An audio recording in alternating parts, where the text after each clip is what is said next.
کا پہرا دیجئے، ہر ساعت کی پوری حفاظت کیجئے،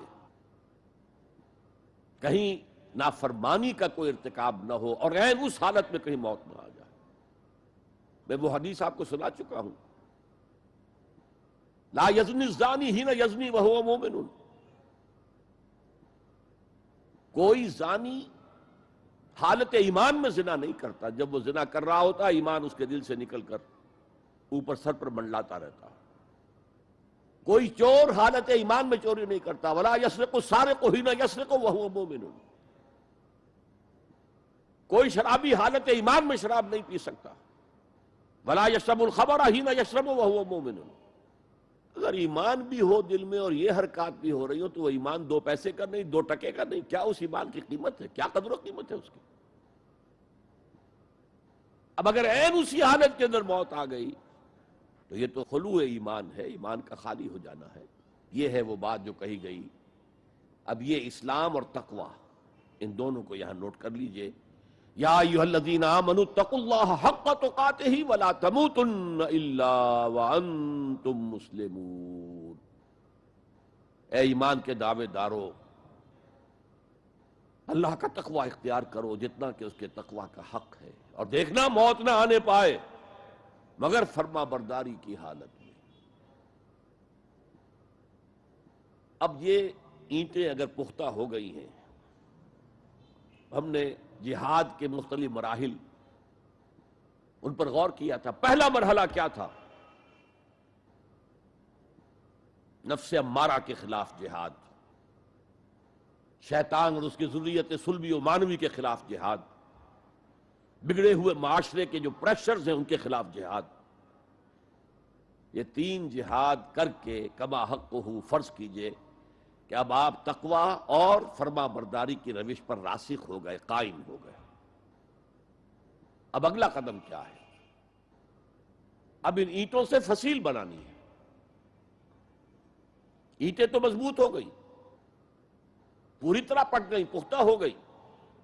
وہ جو اقبال کہتا ہے کہ خام ہے جب تک تو ہے مٹی کا ایک انبار تو، اور پختہ ہو جائے تو ہے شمشیر بے زنہار تو۔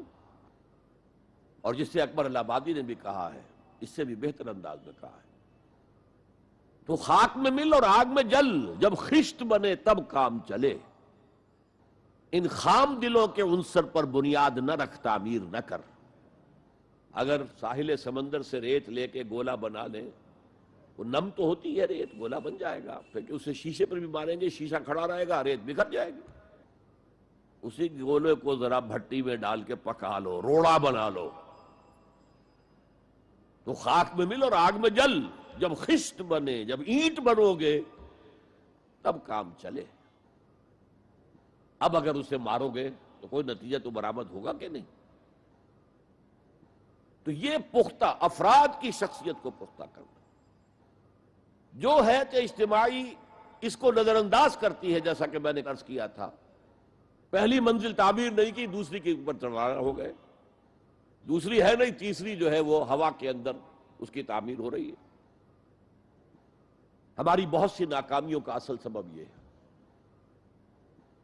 حضور نے پہلے افراد کو تیار کیا ہے، افراد کے ہاتھوں میں ہے اقوام کی تقدیر، ہر فرد ہے ملت کے مقدر کا ستارہ،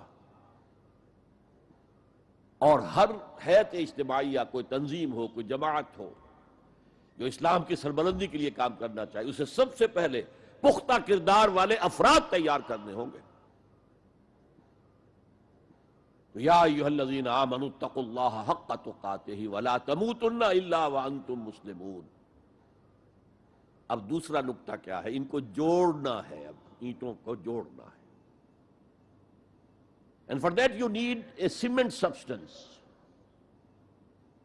پچھلے زمانے میں چونا وغیرہ ہوتا تھا، چونے سے جوڑا جاتا تھا، آج کل سیمنٹ ہے۔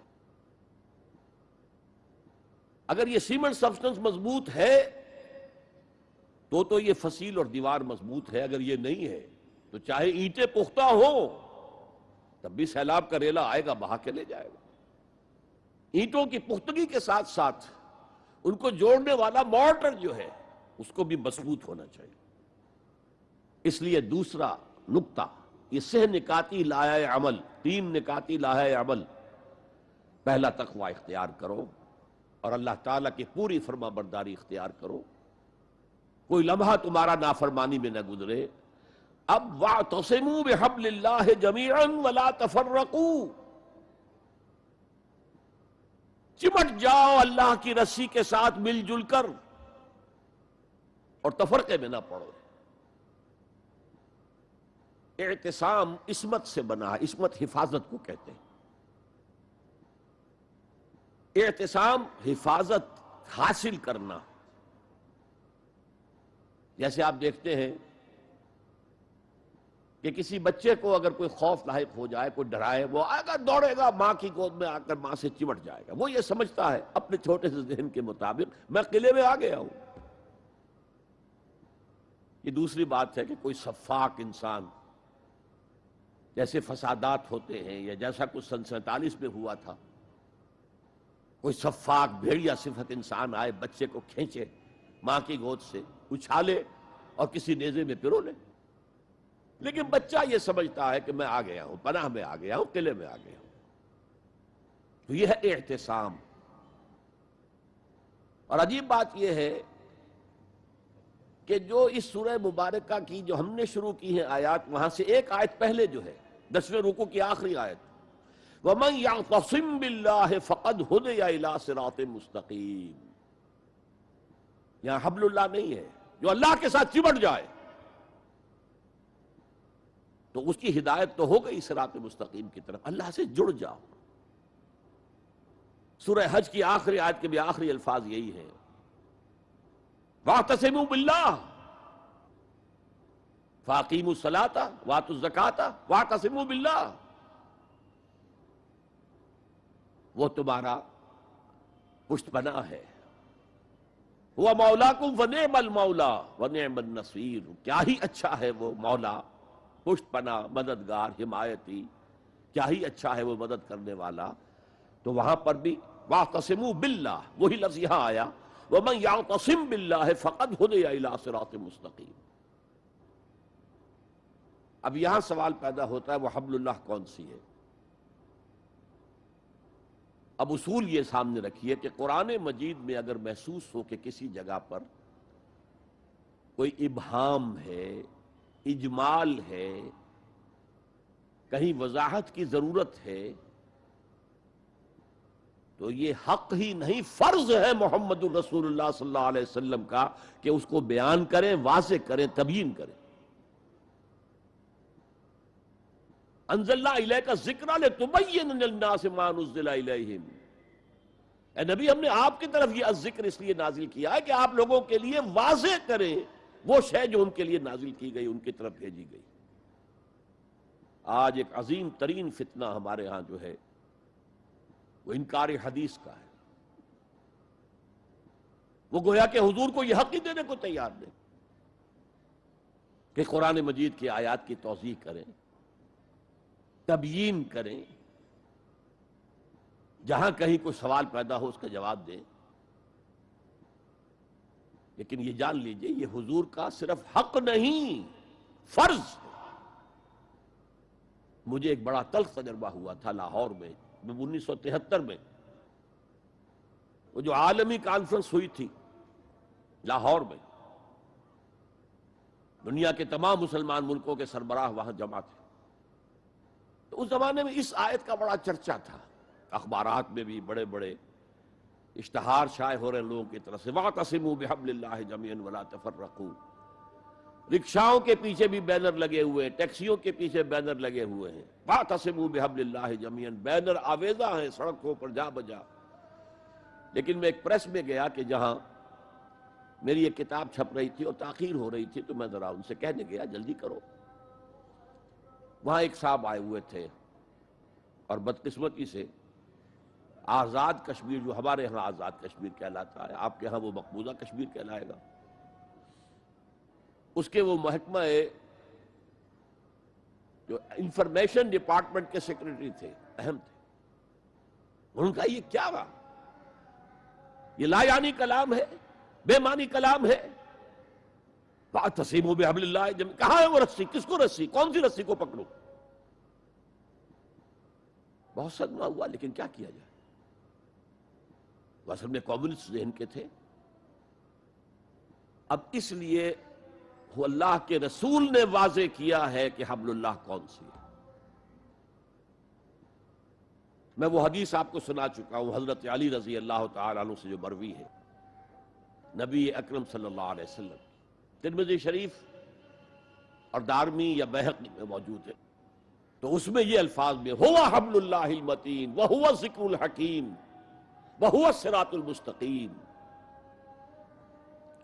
حضرت علی فرماتے یہ ہیں کہ میں نے سنا حضور نے ارشاد فرمایا ان قریب ایک بہت بڑا فتنہ رونما ہوگا، انہا ستکون فتنۃ۔ میں نے سوال کیا مل مخرج منہا یا رسول اللہ، اے اللہ کے رسول فرمائیے اس سے نکلنے کا راستہ کون سا ہوگا، مخرج کون سا ہوگا، ایگزٹ کون سا ہوگا؟ یا آپ کے ہالز میں جہاں ایگزٹ لکھا ہوا ہوتا ہے سرخ سی بتیوں کے ساتھ، عرب ممالک میں مخرج لکھتے ہیں اس کو، نکلنے کی جگہ، بھاگنے کی جگہ۔ اگر کہیں دھواں بھر جائے، کہیں آگ لگ جائے تو بھاگو ان روشنیوں کی طرف، ان دروازوں کی طرف، وہ کھل جائیں گے۔ تو جب حضور نے فرمایا کہ انہا ستکون فتنۃ، تو حضرت علی کہتے میں نے پوچھا بل مخرج منہا یا رسول اللہ، فرمایا کتاب اللہ، فتنوں سے بچانے والی اور فتنوں سے نکالنے والی شے صرف کتاب اللہ ہے۔ فیہ خبر ما قبلکم ونبأ ما بعدکم وحکم ما بینکم، اس میں تم سے پہلے جو اقوام تھی ان کی خبریں موجود ہیں، تمہارے بعد آنے والی جو چیزیں ہیں ان واقعات کا تذکرہ موجود ہے، اور تمہارے درمیان جو اختلافات بھی رونما ہو سکتے ہیں ان سب کا حل موجود ہے۔ وَهُوَ حَبْلُ اللَّهِ الْمَتِينُ وَهُوَ الصِّرَاطُ الْمُسْتَقِيمُ وَهُوَ ذِكْرُ اللَّهِ الْحَكِيمُ۔ اور یہی تو ہے اللہ کی مضبوط رسی، اور یہی تو ہے الذکر۔ تم نے الذکر نمبر کیا بنا لیے ہیں، کس طرح کے اذکار، سب سے بڑا ذکر الذکر۔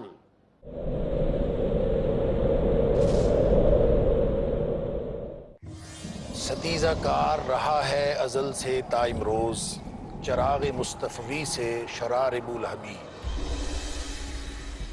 ازل سے جاری ہے ایک فکری و عملی کشمکش، الہادی گمراہیوں کے اندھیرے ہیں ایک طرف اور اسلام کی روشنی ہے دوسری طرف۔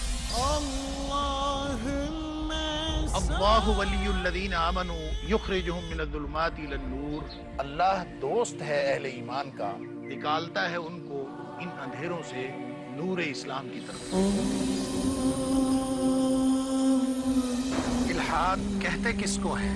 الحاد کی تاریخ اور اس کے اسباب و عوامل کیا ہیں، اس کے نتائج اور عملی مظاہر کیسے معلوم ہو اور کیسے پہچان ہو نور اسلام کی؟ دیکھیے ہمارا پروگرام الحاد اور اسلام۔ جانیے کس قدر بنیادی سچائی اور مضبوطی کے ساتھ تاریک دلوں کو روشن کر رہا ہے اللہ کی وحدانیت کا پیغام الحاد اور اسلام۔ ہر بدھ رات 9:30 بجے اور دوبارہ صبح 7 بجے انڈیا میں پیس ٹی وی اردو پر۔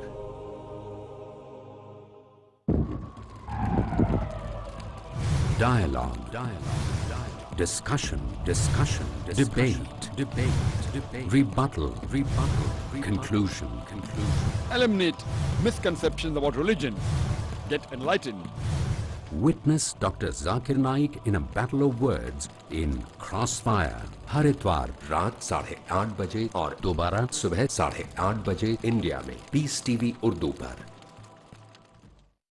آخرت بھی کامیاب اور زندگانی کامیابی ان کی ہے جو کرتے ہیں دل سے حدیثوں پر عمل۔ سید الانبیاء حضرت محمد رسول اللہ صلی اللہ علیہ وسلم کو بھیج کے حقیقت کی بنیاد پر محدثین کے حوالے سے، مفسرین کی دلیلوں سے، اللہ رب العزت نے اس دنیا پر انسانوں پر شیخ ارشاد الحق اثری اپنا اتمام حجت فرما دیا ہے۔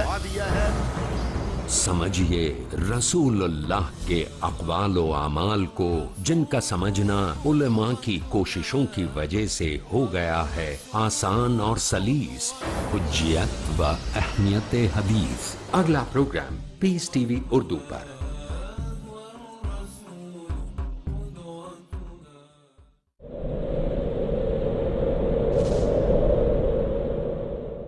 یوں سمجھیے دی ریممبرنس از قرآن.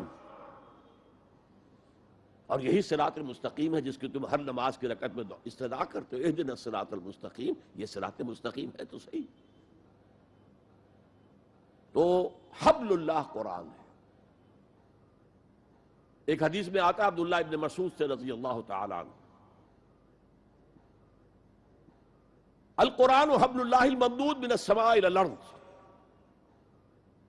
حضور نے فرمایا یہ القرآن جو ہے یہ اللہ کی رسی ہے جو تنی ہوئی ہے آسمان اور زمین کے درمیان. اللہ کا قرب چاہتے ہو تو اس رسی کو پکڑ کے چڑھو اوپر. تقرب اللہ کا سب سے بڑا ذریعہ قرآن ہے. اس سے بھی زیادہ پیارے انداز میں ایک حدیث میں واقعہ بیان ہوا ہے. حضور صلی اللہ علیہ وسلم اپنے حجرے سے برآمد ہوئے اور آپ نے دیکھا ایک کونے میں کچھ لوگ قرآن مجید کا مذاکرہ کر رہے ہیں، سمجھ رہے ہیں، سمجھا رہے ہیں. درس کی شکل نہیں کہ جو مونولوگ ہوتا ہے ایک آدمی بولتا ہے باقی سنتے ہیں، نہیں.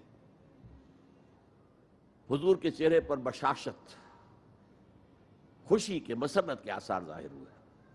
تشریف لائے، سوال کیا الستم تشہدون، کہ آپ لوگ شہادت نہیں دیتے اللہ الہ الا اللہ وانی رسول اللہ ہے وان ھذا القرآن جاء من عند اللہ، کہ اللہ کے سوا کوئی معبود نہیں اور میں اللہ کا رسول ہوں اور یہ قرآن اللہ کے پاس سے آیا. سب کا جواب کیا تھا؟ بھلا یا رسول اللہ، بھلا یا رسول اللہ، حضور ہم گواہ ہیں اس پر. پھر فرمایا آپ نے فاستبشروا، تو خوشیاں مناؤ. فإن هذا القرآن طرفه بأيديكم وطرفه بيد اللہ، یہ قرآن وہ شے ہے جس کا ایک سرا تمہارے ہاتھ میں ہے، ایک سرا اللہ کے ہاتھ میں. تعلق مع اللہ، تقرب الی اللہ کے لیے کوئی ذریعہ اگر ہے تو صرف قرآن. اب یہاں ایک بہت بڑے مسئلے کا حل ہو رہا ہے. اکثر جو بھی درد مند لوگ ہیں امت کے بارے میں سوچتے ہیں اور وہ فکر کرتے ہیں، وہ اتحاد اتحاد اتحاد اتحاد کا واس کہتے ہیں. اور وہ اتحاد جو ہے اس کے لیے کوئی بنیاد ہے نہیں. فرقہ پرستی ہے، فرقہ بندی ہے، کہیں اور کہیں ذاتیں ہیں. کیا زمانے میں پنپنے کی یہی باتیں ہیں؟ اصل میں جمع ہونے کے لیے کوئی بنیاد چاہیے. قرآن جمع کرتا ہے کس اعتبار سے؟ دیکھیے جانوروں کا ایک گلہ ہے جا رہا ہے، بھیڑیں بکریوں کا، ایک آدھ کتا بھی ان کو کافی ہے جمع رکھنے کے لیے. ذرا بکری کوئی ادھر ہوئی، وہ کتا آیا، وہ پھر واپس اپنے گلے کے اندر مل گئی. ایک دو کتے بھی کافی ہے. بڑے سے بڑے گلے کو سنبھال کر رکھنے کے لیے ایک دو کتے کافی. لیکن انسانوں کو اگر جمع کرنا ہے تو پہلے ان کے اندر فکری اور ذہنی ہم آہنگی پیدا کرنا ضروری ہے. ان کے خیالات ایک جیسے ہوں، ان کے نظریات ایک جیسے ہوں، ان کے مقاصد ایک جیسے ہوں، ان کی سوچ ایک جیسی ہو، ان کے طریقہ کار ایک جیسے ہوں. جب تک یہ چیزیں نہیں ہوں گی جمع کیسے ہو جائیں گے؟ اتحاد کا واس کہتے رہیے، کوئی نتیجہ نکلے گا ہی نہیں، اور نہیں نکل رہا. متحد کرنے والی شے صرف اللہ کی کتاب ہے. یہ آپ کے اندر فکری ہم آہنگی پیدا کرے گی، اور وہ بھی صرف قرآن کی تلاوت سے نہیں، قرآن کو سمجھنے سے، سمجھ کر پڑھنے سے. جس کے لیے میں بار بار عرض کر چکا ہوں کہ سمجھ کر پڑھنے سے مراد کیا ہے؟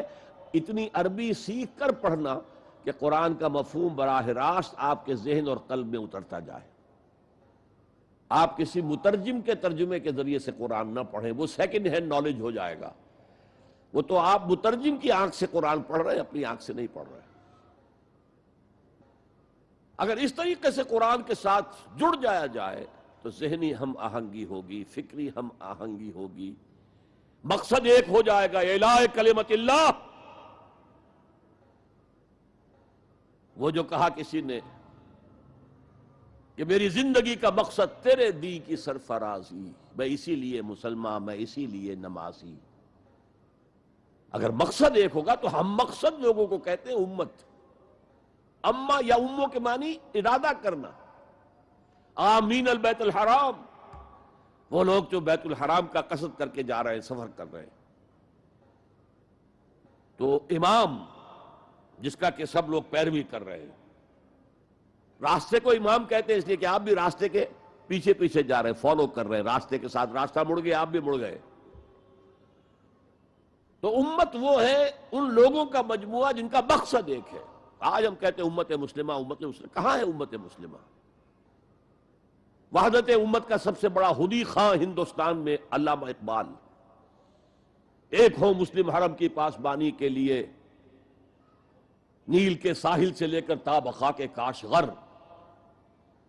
لیکن اس کو بھی ماننا پڑا ہے اپنے لیکچرز میں. Reconstruction of religious thought in Islam. There is no Muslim Ummah present at this time. کوئی مسلم امت موجود نہیں ہے. Instead we have a number of Muslim nations. یہ بات چونکہ 1928 میں کہی. اس وقت تک تمام مسلمان ممالک جو ہیں کولونیل پاورز، یورپین پاورز کے تحت تھے، غلام تھے. انڈونیشیا سے موریتانیہ تک سب غلام. وہ تو صرف صحرائے عرب کو چھوڑا ہوا تھا انہوں نے، کہ وہاں کچھ تھا ہی نہیں. اگر تیل اس وقت کہیں نکل آیا ہوتا تو اس میں تو وہ پنجے گاڑتے کہ جو کبھی پنجے نکلنے والے نہ ہوتے. بہرحال یہ ان سب کو جوڑنے والی شے جو اقبال کہتا ہے instead we have a number of Muslim nations. آج ہم کیا کہیں گے؟ Instead we have a number of Muslim countries. پھر مسلمان ممالک میں بھی ایتھنک، لنگوسٹک کتنے جھگڑے، کتنے اختلافات، کتنے چکر چل رہے ہیں. ڈارفر میں جو کچھ ہو رہا ہے اس وقت سوڈان میں، وہ بھی ایتھنک ہے بنیادی طور پر. وہ کوئی مسلم غیر مسلم فساد نہیں ہے، ایتھنک ہے. تو اس اعتبار سے سوچئے کہ انسان کو جمع کرنے والی شے صرف وہ ہو سکتی ہے جو ان کے مقاصد کو یکجا کر دے، ان کے نظریات میں ہم آہنگی پیدا کر دے، ان کی سوچ کو ایک رنگ میں رنگ دے. پھر وہ بنیان مرصوص بن جائیں گے. علامہ اقبال نے بہت خوبصورت انداز میں کہا ہے، از یک آئینی مسلمان زندہ ہست. مسلمان اگر زندہ ہے تو ایک آئین کی وجہ سے ہے، وہ آئین قرآن. پیکر ملت ز قرآن زندہ ہست. یہ پیکر ملت جو ہے، جسم ہے ملت کا، جسد جو ہے، یہ اگر زندہ ہے تو قرآن کی بدولت ہے. جیسے میرا بدن ہے، میں زندہ ہوں تو جان کی وجہ سے. جان نکل جائے تو آپ کو معلوم ہے کچھ ہی دیر کے بعد یہ ڈیکمپوز ہونا شروع ہو جائے گا. اس سے جلد از جلد قبر میں اتارنا ضروری ہے. از یکا آئینی مسلمان زندہ ہست، پیکر ملت ز قرآن زندہ ہست. ماں ہما خاکو دل آگاہ اوست، اعتصامش کن کہ حبل اللہ اوست. ہم تو میری خاک ہیں، خاک کے سوا کچھ نہیں، اور اس کے اندر دل جو ہے وہ قرآن ہے. ماں ہما خاکو دل آگاہ اوست، قرآن ہے دل. اعتصامش کن کہ حبل اللہ اوست، پکڑو اسے مضبوطی کے ساتھ کہ حبل اللہ وہ ہے. یہ احادیث کی ترجمانی ہو گئی کہ نہیں؟ خوبصورت. القرآن حبل اللہ الممدود من السماء الى الارض، احتسامش کن کہ حبل اللہ اوست. اس قرآن کو مضبوطی کے ساتھ تھامو، اس لیے کہ حبل اللہ وہ ہے. تو یہ دوسرا نقطہ ہے، واعتصموا بحبل اللہ جميعا ولا تفرقوا. تفرقوا کے لفظ پر توجہ کر لیجئے. تختلفوا نہیں ہے، اختلاف ہو سکتا ہے، دیانت کے ساتھ ہو سکتا ہے. تفرقہ یہ تم اور میں اور. جب اختلاف اس شدت کو پہنچ جائے کہ چھوٹے چھوٹے اختلافات کے اوپر کفر کے فتوے، تم اور ہم اور ہیں، من دیگرم تو دیگری، یہ تفرقہ ہے. اختلاف ہو سکتا ہے. اختلاف امام ابو حنیفہ امام شافعی میں ہوا، ٹھیک ہے، اور امام ابو حنیفہ کے شاگردوں میں ہو رہا ہے. انہوں نے اپنے استاد سے بھی اختلاف کیا، آپس میں بھی اختلاف کیا. لیکن اس اختلاف کو اپنی جگہ پر رکھیے. اختلاف اور ہے اور افتراق اور ہے. افتراق، فرق، تم اور ہو میں اور ہوں، یہ کام غلط ہے. ملت کی ایک وحدت اس کو برقرار رکھتے ہوئے اگر فقہی اختلاف کمایا ہوں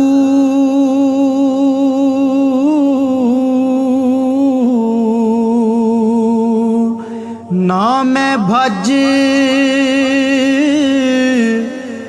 ਮਸੀਤੀ ਵੜਿਆ,